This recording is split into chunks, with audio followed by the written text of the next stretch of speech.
assalamu alaikum, coucou à tout le monde. Ça fait plaisir ce matin de venir encore une fois de plus vous dire que nous avons des partenaires les plus gentils, les meilleurs. Nos partenaires sont des rois et nous avons aussi des partenaires qui sont des reines. Regardez-moi mes amours, c'est votre Mariam Touré, MBT pour les intimes. Je vous présente Mamou, c'est Mamou qui est là. C'est Amdallah, regardez où nous sommes. C'est ici, là où je suis arrêté. Partenaire de Medemben, un partenaire qui est aux États-Unis d'Amérique. Oui, Mariam, mais les petits golles de Madi, mais les salnuma, mais les jarnuma, mais les jarnuma de Bélemon de Faux, à qui me dit parce que c'est le comment on la musique. Regardez-moi. Hara yo partenaire mo yotondo hara ko teddugal modon partenaire jonno dila ngewiri la moƴƴere wo Mariam arundara parcelon si woni o welima haray mi detti parcelo mi watti soceje bojo bere mon den haray ko wonu sabu kanyum fatu janjamo men wondo star international haray ko kanko wonde sidire atame atona hore mande haray wo ko teddugal meɗen musidɓe haray ɓe hokki e soɗani en o parcelle ɗo haray ko teddugal meɗen haray ko hamdallahi ɗo julɓe Allah ko teddugal moɗon si hanki sabuna men naɓi Fatou o gila min Mariam mi hi Fatou ba miɗo naɓude kono jaga wo muñal ko ñalle rimata jaga wo sa muñiki a hettali ko ya ɓeydu haɗa ko teddugal mo yo julɓe Allah hande kadi bimbire ne weeti mi addi Fatou ɗo de hara e hino tere Fatou yo julɓe Allah ko teddugal moɗon hara e tere ngo welime moƴƴa welime non ha welime hara welime ha welime musidɓe ndaray wasa kadi julɗo Allah joni goto ñala Mariam modi ɓay Fatou heɓi parcelle carrément regardez Amdallah ay kawte maɗe na ay kawte maɗe acci de musidɓe womo wawi e waɗu doy mo faɗi kadi waɗa doy ɗo ni ko wiyata on ɗo Fatou no waɗana suudu makko ɗum pogoro kaka ango woni ko mawɓe e Allah waɗi barki e mum kadi walli men Hamdallahi ɗo e jonni men ɗo chambre wotaw ɓe hokkimen lebbi tati Fatou yoɓata lebbi tati o wona ɗo e wor kadi ko yoɓata ko ɗum ɗon lewru ɓe si lebbi tati ɗi feƴƴi ko 200 000 mi yoɓata nan ɗon haray kadi yo musidɓe ko ɓen mawɓe ɗon kadi ɓen mawɓe ɗon ɓen ƴettuɓe nen lebbi tati ɗon hokki Fatou maketeɓe Alaji Lamin haray musidɓe ko teddugal moɗon ɓen ɗon kadi hokki en leydi nokkure ko wiyete ɗon Fugu Ñeeto ko patu Fatou jibina ɗon pati makko kanene kaka ba kanene oyo dey Fugu Ñeeto ka lawol haray ɓe hokki en leydi wose yeeɓi feere darnalngol mo chambre ɗiɗi e wurgo e kuri haray ɓe hokki en ɗum ɗon Fatou janjang ko ɓantanene otoɓe makko ɓe Fatou daran ɗo batti wannoɗen doy batti muññiɗen wo muñal ko ñalle ribata musidɓe haray ko teddugal moɗon miɗo moni noon hanko hattata ko waɗi foti si sonja ari sonjo de si moƴƴere ari moƴƴo de o yi ɓay tumpogoro ene waɗama ka suudu Fatou modi Fatou ko ɗo acci Fatou si ɓe ƴettano Fatou ɓe ɓanditi haray no hande mo ka lawol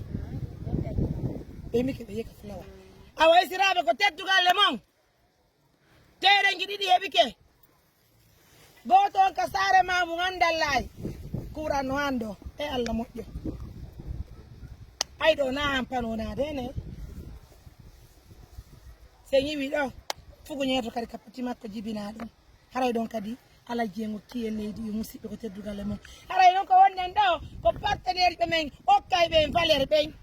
inna ɓe Mariam anata c'est que tu travailles pour les Guinéens. Regardez-moi la parcelle ɗo an ga ɗum ɗo fof o parcelle ɗo fof ko Fatou Janjang e nene gotoɓe ma ɓey ɓe nangi ko añe nene gotoɓe ma ɓey ko teddugal ɓe ɓe nande ila yiiduɓe lan jokki on holli la yiɗo mari pay ko miñiran won kon konade e pay ko jiyum kun ka anande ka ala nande haray ko teddugal e mum anande si feere heɓi ke partenaire ɓe walli men min darnana yon ɗo suudu añanene gotoɓe ma ɓe haray ko teddugal e ma a jaɓi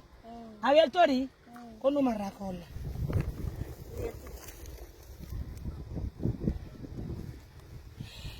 mes amours awa min weltike min weltoto kay mbaɗi mari partenaire ɓe Allah waɗi barke mum partenaire jomi hande wonali huɗaɗo plutôt ko mo Allah waɗi barke mum hande ɓe nene maayi baba maayi minen ko min yi Fatou hari mi anda emo mari nene goto min pour moi ala musidɗo min ɗetti Fatou min dogini min ɗaɓɓitimoɓe makko ɓen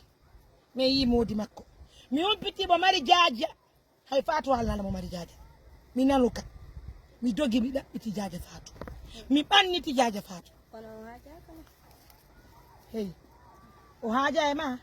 o haajaka e ma an haajaɗa e makko an a haajaka e makko nene goto gani ko juuri anani a jaɓi hara e teɗen gon ko fi nene goto ɓe fo nani anande ka ko nene goto ma tuwoni bukotako hiɗo nande musidɓe partenaire ɓe amen wallitiɓe men fof eɗen innio albarka haray musidɓe na chambre goto darnante no ɓayna Fatou jowa tawonde ga hande Fatou o yi situation makko haray noon si tawi woni musidɓe kala heɓuɗo feere siko jara siko koccu siko siman kala walluɗo men adde men joɓina autant pour nous de finir la mosquée de Dama min ara min darna en darnay ɗo 3 chambres salon hara Fatou e bobo mum on jaaje makko e ɓiye makko ɓen e nene goto e makko lutuɓe men si ari mo be mo modi mum no arti wona e mo ɓe e chambre haɗa ko teddugal e mum haɗa miɗo welti miɗo jarni on miɗo salmini on je suis hyper content ce matin alhamdulillah merci à tous les partenaires des États-Unis d'Amérique